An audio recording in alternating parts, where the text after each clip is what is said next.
Hello, I'm going to talk about crowdfunding for a bit, because I realised the other day just how many bloody projects I back on Kickstarter and Indiegogo.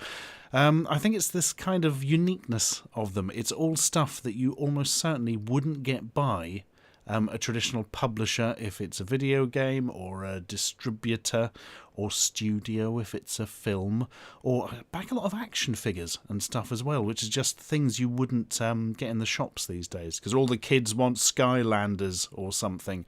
I don't know anymore. Now, I got an update through from Bloodstained, which is sort of a spiritual successor, if you like, to the Castlevania games, because my god, I love the later Castlevania games. Weirdly, I've still not played Symphony of the Night. I've been kind of holding it back for something special to look forward to. But I've done all the other ones. I've done all the Game Boy Advance ones and the DS ones. And I'm trying to think what the last one was. Order of Ecclesia, wasn't it? And there was that kind of awful thing on Xbox Live. But that didn't work so well, I didn't think. But no, the chat behind it says basically Capcom, the company behind such games, aren't interested in producing anymore, so he had to go to Kickstarter to make it happen. Although my understanding is they had most of the funding already, but not quite enough to sort it out. And there's been a lot of games from genres that people say, oh, they're dead. Oh, no, no more genre of that. Nobody will play it. And they stick it on Kickstarter and it makes 11 bajillion fucking pounds. Pillars of Eternity, a great example, really good role-playing game in the Baldur's Gate mould. Shenmue 3, for crying out loud, although I think Sony's put quite a lot of money into that as well. But that raised millions on Kickstarter, like millions of dollars. You know, it's one of these things like, oh, nobody really wants that, do they? I mean, that was years ago, and that isn't that big. Put it out there, people were chucking money at it. Literally, they were getting fistfuls of dollars and smashing it through their monitors, which apparently isn't actually a very good way to donate. You have to do something like PayPal or your credit card. But hey, we live and learn. Yeah, and what's that really big one from Chris Roberts? Star Citizen, which... a combination of Kickstarter and this website they had, it's made something just like over $120 million or something, which is absolutely terrifying. That's like major motion picture money. You know, you can make a bloody big movie and release it at the cinema, including marketing for that. Absolutely astonishing. Mind you, the development of it seems to have gone a bit weird. It's all gone a bit feature creep, and nobody seems to be sure what's going on, which is a shame, because I wasn't that sold on Elite Dangerous. I backed it myself, the Star Citizen one, in the early days. But yeah, goodness knows when that one's coming. Now, I didn't realise until recently just how many short films are successfully crowdfunded, be it through, you know, Kickstarter or Indiegogo or whatever.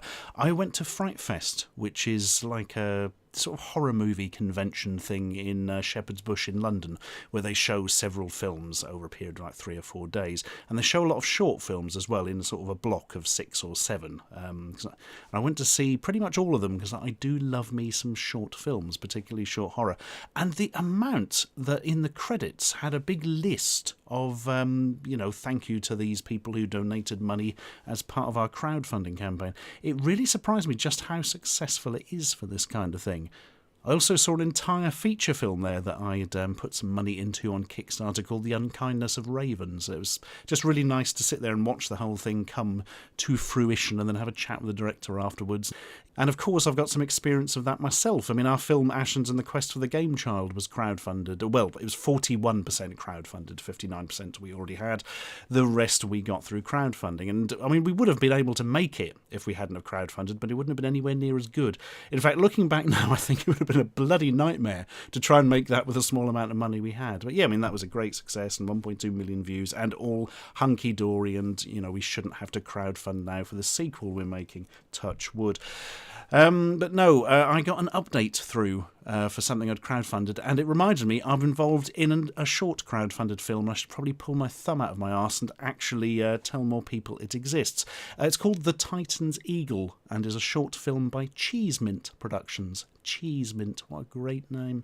Yeah, I work with them on various bits and bobs, and I'm going to be acting in this when it's all put together. Basically, I just really like the idea of it. It's a short... How to describe it? A sort of period drama, but a sci-fi period drama? A period drama with science fiction overtones and a bit of horror to it? It's an interesting one. It's one of these things you don't see very often. My description of it is source code meets a field in England, which I really want written on a DVD somewhere, attributed to me in quotation marks.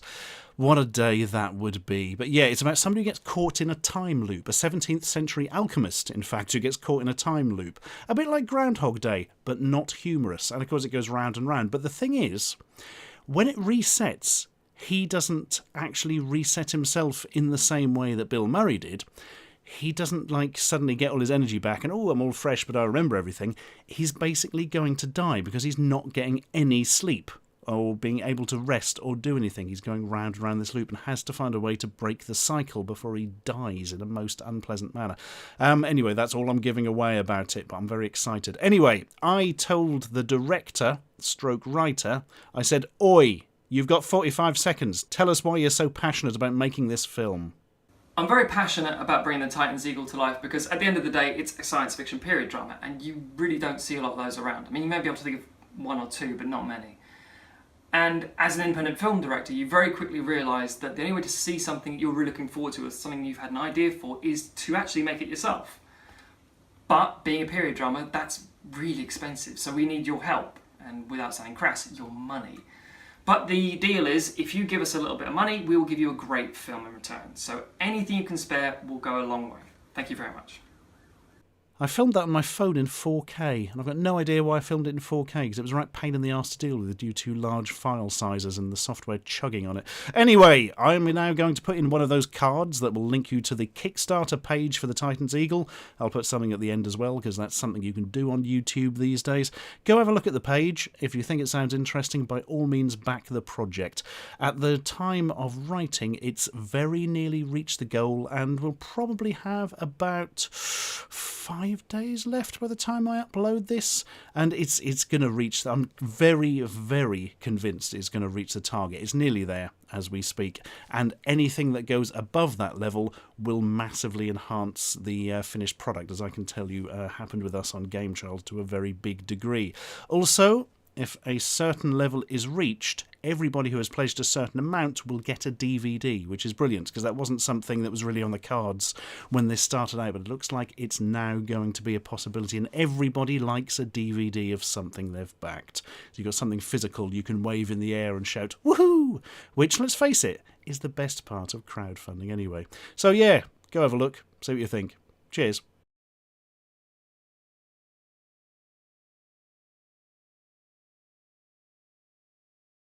Now do it again in a Boston accent. Boston.